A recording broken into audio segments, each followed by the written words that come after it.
Hello. Hi बच्चों। This is Shailesh from Vpuri maths academy. तो ये एपिसोड नंबर 3 है जिसमें हम लोग स्टूडेंट के साथ इंटरेक्शन करते हैं। See guys, IIT, NITs, triple ITs, GFITs, state engineering colleges, इसके लिए तो हम लोग प्रिपेयर करते ही हैं। और हम लोग द प्रीमियम इंस्टीट्यूट है औरंगाबाद में। इसके साथ साथ हमारा काम है बच्चों को सारे के सारे अपॉर्चुनिटीज के बारे में बताना कि आफ्टर योर ट्वेल्थ क्या क्या पॉसिबिलिटीज हैं इंजीनियरिंग के। आज के टॉपिक में मेरे सामने एक देविका बैठी है। देविका हमारी एक्स स्टूडेंट है, आई मीन अलुमनी है, जो अभी यूएस में पढ़ती है। तो उसके साथ हम लोग आज इंटरेक्शन करेंगे कि ये जो अब्रॉड में जो एजुकेशन है इंजीनियरिंग का वो कैसा है, उसके पैटर्न क्या है, उसके एग्जाम कैसी दी जाती है, ग्राउंड लेवल पे क्या क्या प्रॉब्लम्स है, ये सब हमको आज बात करना है। सो हम वेलकम करते हैं देविका को। देविका, से हाय। Hello everyone, my name is Devika Papal. I'm currently pursuing my computer science from Georgia State University in Atlanta. So yeah, it's really nice to meet you guys. So Devika, basically हमारे पास जितने भी बच्चे हैं जो प्रिपेयर कर रहे हैं mains के लिए, मैं आईआईटीज के लिए प्रिपेयर करते हैं, फिर एनआईटीज के लिए, फिर जीएफआईटी के लिए, तुम भी एक उसमें से थे। लेकिन अभी ना बहुत ये अभी तो कैसा कि दुनिया बहुत ज़्यादा नज़दीक आ गई है, तो इसमें हम लोग बच्चों को थोड़ा एजुकेट करना चाहते हैं ये अब्रॉड का जो इंजीनियरिंग है या अब्रॉड का जो एजुकेशन है उसके रिगार्डिंग में। तो कुछ क्वेश्चंस हैं बच्चों के, उनके पेरेंट्स के, उनके बिहाफ मैं तुमसे पूछना चाहता हूँ, बिकॉज हमको ना ग्राउंड रियलिटी चाहिए। वहाँ की डेटा बहुत है, बहुत से वीडियोस अवेलेबल है इंटरनेट पे, लेकिन हमको आज ना एक कंप्लीट जो ग्राउंड रियलिटी जो है, जो स्टैटिस्टिक्स है, वहां पे सेफ्टी मेजर्स है, वहां पे कुछ प्रिकॉशंस है, या जो भी अपॉर्चुनिटीज है आफ्टर दैट, ये सब के बारे में तुमसे बात करनी है। तो शुरू करते हैं। तो पहले ये बताओ कि अगर सपोज कोई बच्चा है ट्वेल्थ में एंड उसको वो एस्पायर कर रहा है कि उसको 11th 12th के बाद अब्रॉड से इंजीनियरिंग करनी है या फिर टेक्निकल एजुकेशन करना है, उसके लिए कैसे कैसे एंट्रीज है, कैसे एंट्री बैरियर्स है, कौन सी एग्जाम्स होती है, एग्जाम का पैटर्न क्या होता है, मैं चाहूंगा कि तुम प्लीज इस पे थोड़ा लाइट डाल देना। Yes, definitely. So first of all, थोड़े से एग्जाम्स होते हैं which are not compulsory for everyone. सारी यूनिवर्सिटीज को नहीं लगते हैं, बट स्टार्टिंग से पहला एग्जाम जो मैंने लिया था इट वाज द एसएटी, जो स्टैंडर्डाइज टेस्ट है which is 1600 marks divided into two parts, maths and English. So 800 is maths and 800 is English, which very easy actually हमारे लेवल के लिए। जितना हमने किया है, math is very easy and English के लिए प्रिपेयर करने के लिए there is a lot of resources available. तो I took book and I prepared online as well, so it was easy. फिर उसके बाद I had to take the English proficiency test, which is called the IELTS, which again very easy normal going exam where you talk with a person and they evaluate how your English is. तो which is required, which is a 9 band exam, जो जिसमें हमें 7 bands complete करने ही होते हैं। So yeah, और उसका भी यूनिवर्सिटी के हिसाब से अलग अलग रिक्वायरमेंट्स होता है। So, yes. तो मिनिमम देवी का कितने मार्क्स लगते हैं अगर इतने सारे एग्जाम्स हैं, अगर एग्जाम में अगर बच्चा कोई प्रिपेयर कर रहा है तो ये अच्छी यूनिवर्सिटीज के लिए जाने के लिए कितने मार्क्स लगते हैं? एंड ये टॉप की कोई अगर यूनिवर्सिटी पता अगर तुम हमारे स्टूडेंट्स को बता पाओगे, that will be very helpful for them. And see guys, Devika stage in US, तो उसका प्रोफिशिएंसी इंग्लिश पे बहुत ज़्यादा है, तो थोड़ा बहुत तुम लोग को भी एडजस्ट करना पड़ेगा। It will be a sort of Hindi English sort of communication. So over to you. Yes. So SAT में ज़्यादा ओके, सो कुछ बड़ी यूनिवर्सिटीज होती हैं, फॉर एग्जांपल MIT, तो यू शुड एम कि आपका 1550 के ऊपर ही जाए, क्योंकि उनका रिक्वायरमेंट होता ही है इतना high. But then there universities जो कम भी एक्सेप्ट कर लेती हैं, but right now after Covid mostly universities को एसएटी की रिक्वायरमेंट नहीं है एट ऑल। एक्चुअली मेरे भी केस में I didn't require most of the universities didn't require me to send the SAT score. So yeah, and IELTS में I got a 8 band, जो which is pretty good. तो minimum you should get a 6.5 in IELTS। तो अभी जो बच्चे जो state board में हैं, बहुत से पेरेंट्स को ये क्वेश्चन आता है कि अगर हमारा बेटा स्टेट बोर्ड में है, सीबीएसई में है, आईसीएसई में है, तो does it really make any difference like in the admission process में कुछ फर्क पड़ता है कि स्टेट्स में ये जो एग्जाम्स जो है बोर्ड्स की, डज इट रियली मैटर? क्या वहाँ पे कोई प्रायोरिटाइज होता है कि आपने आईसीएसई पढ़ना चाहिए, आपने स्टेट बोर्ड से होना चाहिए, या फिर दैट डजंट मैटर कि आप कहीं से भी पास हो जाओ? ओके, सो पूरे प्रोसेस में क्या होता है, हमें हमारे 9th 10th और 11th and in the end 12th के एग्जाम का शीट देना होता है कि हाउ मच यू स्कोर्ड। उसके साथ साथ हमें हमारे स्कूल का ट्रांसक्रिप्ट देना होता है विच इज कंपलसरी। तो ये सब देने के लिए मुझे भी सोचना पड़ा था कि if I should choose between state board या सीबीएसई। मैं स्टार्टिंग से सीबीएसई कर रही थी, बट फिर मैंने बीच में सोचा था कि स्टेट बोर्ड पे स्विच कर लूँ, because I was aiming for IIT as well. मैं दोनों भी पढ़ना चाहती थी, बट फिर एंड में मुझे पता चला कि ये सब सारी चीज़ें देनी होती हैं। तो मोस्टली सीबीएसई स्कूल्स का कैसा होता है, वो सपोर्ट करते हैं ये सब चीज़ें में, तो वो स्मूथली प्रोसेस हो सकता है। इसीलिए आई वुड प्रेफर कि सीबीएसई और आईसीएसई हो। इफ़ यूर स्टार्टिंग से आप सीबीएसई या आईसीएसई में हो, वो कंटिन्यू किया तो it's better. Okay, so basically guys, Devika ये बता रही है हम लोगों को कि एग्जामिनेशन बोर्ड्स उतना मैटर नहीं करता, लेकिन हाँ, अगर ईज ऑफ एडमिशन प्रोसेस अगर देखना है तो थोड़ा बहुत हल्का फुल्का सा एडवांटेज जो है वो सीबीएसई और आईसीएसई के लिए है। तो जो बच्चों का कंफ्यूजन चल रहा था इसके बारे में, आई होप तुम्हारा ये कंफ्यूजन क्लियर हो गया। तो देविका, अब ये हो गया बच्चों के पॉइंट ऑफ व्यू से। अब मैं ना थोड़ा पेरेंट्स के पॉइंट ऑफ व्यू से कुछ क्वेश्चन पूछना चाहूंगा, बिकॉज पेरेंट्स के भी बहुत से क्वेश्चन होते हैं। तो सबसे पहला सवाल तो आता है खर्चे का। तो अगर सपोज मेरा कोई बेटा है या बेटी है जो अभी 12th में पढ़ रही है, 11th में पढ़ रही है, एंड ही और शी इज एस्पायरिंग कि अगले 2 साल बाद उसको जाना है यूएस, यूके। अब स्पेसिफिकली यूके के बारे में बात नहीं करते because you are in US, तो हम स्पेसिफिकली यूएस के बारे में बात करते हैं। तो एक बीइंग अ पेरेंट, तो कितना खर्चा लगता है, पॉसिबिलिटीज क्या है? अगर कुछ खर्चा है तो क्या हम उसको कुछ कहीं कट डाउन कर सकते हैं? और वहां पे जब हमारे बच्चे वहां जाते हैं तो हमने ये सुना है कि स्टूडेंट वीजा पे जो बच्चे जाते हैं उनको थोड़ा बहुत हल्का फुल्का कहीं पार्ट टाइम जॉब करने का उनको अपॉर्चुनिटी मिलता है, ताकि उनका खर्चा वो लोग निकाल सकते हैं। तो मैं चाहता हूँ पेरेंट्स के पॉइंट ऑफ व्यू से अगर तुम इसके ऊपर थोड़ा बहुत लाइट डाल दो तो पेरेंट्स को भी थोड़ा बहुत ये इन्फॉर्मेशन मिल जाएगा प्रॉपर वे में। डेफिनेटली। तो मैं इसको 2 सेक्ट्स में डिवाइड करूंगी। एक टाइप ऑफ यूनिवर्सिटीज जो स्कॉलरशिप देती है, and then the other type of universities जो मेनली स्कॉलरशिप नहीं देती, विच आर प्राइवेट।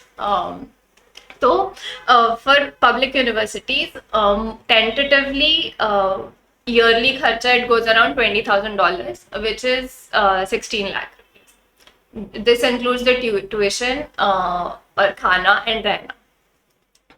तो for first semester we spend around 4,80,000, around 5 lakh for the tuition, and then रहने खाने का it goes around 4 lakhs। अगर मोटा मोटी बात करें तो मोटा मोटी अगर साल का खर्चा कितना लगता है? It goes around 16 lakhs। 16 lakhs and for 4 साल? No, this is 1 year। Only 1 year, okay। 1 year। What about बाकी सब टाइम में? हाँ, तो 1 साल का ऐसा हो जाता है। फर्स्ट ईयर में मोस्टली स्टूडेंट्स प्रेफर कि यूनिवर्सिटी हाउसिंग में ही रह लें, क्योंकि इट्स सब कुछ नया होता है, राइट?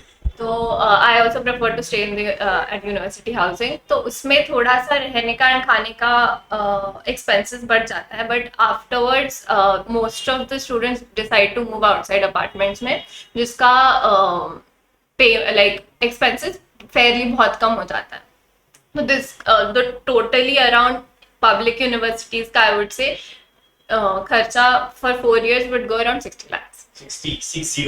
What about private वाला? Private lakhs for 1 year it would go around 40 lakhs। What about मोटा मोटी पूरा 4 साल के education? Because being a parent, if I have to plan for my daughter or son's future or education, so I need to have that amount in front of me कि नहीं भाई, मेरे को कम से कम 50 लाख 60 लाख 1 CR तक खर्चा करना है। Because being a parent, that will give me the boost whether to take the decision or not। Because हमारे इंडिया में फाइनेंशियल फैक्टर बहुत बड़ा पार्ट प्ले करता है डिसीजन मेकिंग में। सो मोटा मोटी देविका इज सेइंग कि अगर पब्लिक यूनिवर्सिटीज में जा रहे हो, it cost you around 60, right? 60 lakhs। And अगर कोई प्राइवेट यूनिवर्सिटी है, रहना खाना पीना, it goes around 80 lakhs। 40 lakhs for 1 year। Okay, so आप लोगों को प्राइवेट से ज्यादा पब्लिक में ही सोचना पड़ेगा, because 40 lakhs a year if she is saying, because वो वहां पे रह रही है, राइट? वो अभी उसका 1 साल हो गया है, अभी वो 1 साल से यूएस में है, she is on ground level. वहाँ पे है। तो जो भी पेरेंट्स इसको देख रहे हैं, आई होप आप लोगों को इससे थोड़ा बहुत इन्फॉर्मेशन मिल जाए। सो देविका, ये तो रहेगा चलो फाइनेंशियल स्टेटस, ये तो फाइनेंशियल कंडीशंस के बाद में। सो बीइंग एन पेरेंट, मेरे दिमाग में एक और चीज आती है। So what about safety? वहां पे एग्जैक्ट क्या कोई प्रॉब्लम आते हैं सेफ्टीज में, या कोई कोई मतलब जो भी चीजें हैं फ्रॉम अ डॉटर, ये जरूरी है वहां पे कोई गार्डियन होना ही चाहिए आपका उस सिटी में, उस स्टेट में जहां मेरा बेटा या बेटी पढ़ रही है? क्या तुम उसके ऊपर कुछ बता सकते हो हमें? Safety सबसे पहले is not something to be worried about. If you're moving to the US, आप totally safe हो. Even if I talk about myself, मेरे कोई relatives नहीं है वहाँ पे. Okay. I moved there completely अकेले. I do have a brother, but he doesn't live around me. तो safety is not an issue. बहुत एकदम अच्छे से सब कुछ safe है. So definitely that's not something anybody should be worried about. Okay, तो पेरेंट्स जो इसके लिए थोड़ा बहुत चिंतित हैं कि सेफ्टीज के लिए कुछ है बच्चे, यहाँ कुछ प्रॉब्लम जो हमने लास्ट में सुना था रेसिज्म एंड ये सब चीज़ें वहाँ पे नहीं होती है, ये ग्राउंड रियलिटी है गाइस। तो दूसरा सवाल ये भी है देविका, अगर यो एजुकेशन में अब तुम्हारे most of your friends they are in India, वो अभी यहाँ पे पढ़ रहे हैं डिफरेंट डिफरेंट कॉलेजेस से, डिफरेंट डिफरेंट स्कैटर से, मतलब वो स्टेटस कोच जो जितने भी कॉलेजेस पे पढ़ रहे हैं, तो अब जब तुम्हारी उनसे बात होती है, यू माइट हैव गॉट, या फिर अब तक 12th तक तुम यहीं पे थे, तो you must be knowing the difference between the education at in a country and the education that is happening in US. क्या उसके बारे में कुछ बता सकते हो? लाइक क्या डिफरेंस समझ में आया तुम लोग को, ये बेटर रहेगा या वो बेटर रहेगा? मेरे हिसाब से एक्चुअली आई एम स्टिल, मेरा अभी एक ही ईयर हुआ है और उनका वहाँ पे पूरा ऐसा 4 years are divided into different parts, कि आपको फर्स्ट 2 years आपके निकल जाते हैं to complete basic courses which are not mostly related to your major. तो अभी मेरा फर्स्ट ईयर गया है to complete the classes which are like English, mathematics being जो हमने 11th 12th में पहले ही कर लिया है, फिर theatre for example, then there is music and stuff like that. ये कंप्लीट हमें करना ही पड़ता है, बी इट एनी मेजर, कोई भी आपका मेजर हो। तो अभी तो वो सब लिया, तो फिर मुझे पता नहीं एक्चुअली यहाँ पर इंडिया में कैसे किया जाता है। But if I talk about computer science, जो मैं कोर्सेज ले रही हूँ अभी, जो लिए हैं मैंने, वो एकदम अच्छे से, the professors are very very helpful, जो वो समझाते हैं वो अच्छे से समझ आता है। और हमारे जो असाइनमेंट्स वगैरह होते हैं वो एक्चुअली इतने अच्छे से क्यूरेटेड होते हैं कि आपको समझ आएगा कि आप सीख रहे हो। एंड देन वीकली असाइनमेंट्स होती हैं जो हमें कंप्लीट करनी होती हैं, फिर एग्जाम्स होते हैं जो जिनका शेड्यूल हमें पहले से पता होता है कि इस टाइम पे होने वाले हैं। एंड देन फाइनल हमारा जो ग्रेड होता है किसी भी क्लास का, उसका पूरा grade is not concentrated on the final exam, which may be, मुझे पता नहीं यहाँ पर कैसा होता है, बट मोस्टली कैसा होता है कि आप असाइनमेंट्स कर रहे हो तो उसका भी ग्रेड काउंट होगा उसमें, फिर आप क्लास में पार्टिसिपेशन कर रहे हो तो उसका भी ग्रेड काउंट होगा। it's like that. ओके, तो बेसिकली अभी ये तो हो गया कैसा प्रोसीडिंग है वहाँ पे एंड ऑल। तो देविका, अभी एक और चीज ये मेरे जहन में आया है कि I should be asking you this, कि you must be in contact with your seniors जो अभी recently they must have got passed out from the colleges and they must be in your contact. So basically what are the career opportunities after the education were there? Because हम लोग यहाँ पे बैठ कर तो बड़ी बड़ी कंपनीज के बारे में सोचते हैं, सुनते हैं, जैसे वॉलमार्ट है, अमेजोन है, टेस्ला है एंड बाकी सब व्हाट नॉट। तो इन सब कंपनीज में क्या डायरेक्टली प्लेसमेंट्स मिलती है या फिर उससे, ये तो आफ्टर एजुकेशन है, ये मेरा पहला सवाल है, what are the career opportunities after once you complete your education. And उसके साथ साथ I want you to tell our students जो सुन रहे हैं हम लोग को इसमें, कि पढ़ते समय बच्चे पॉकेट मनी के लिए वहां पे क्या काम करते हैं, क्या काम कर सकते हैं, and how much they get paid for that. That's what I want to ask you on behalf of my students. Okay, first half जिसमें हमने बोला कि क्या क्या अपॉर्चुनिटीज होती हैं बाद में, तो मैं भी अभी I am just starting out.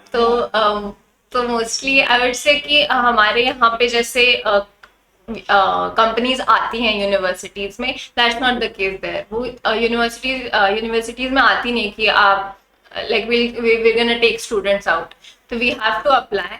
और उसके लिए हमें रेज्यूमे, मोस्ट इम्पॉर्टेंट थिंग हर जगह जैसे होता है, रेज्यूमे बिल्डअप करना होता है।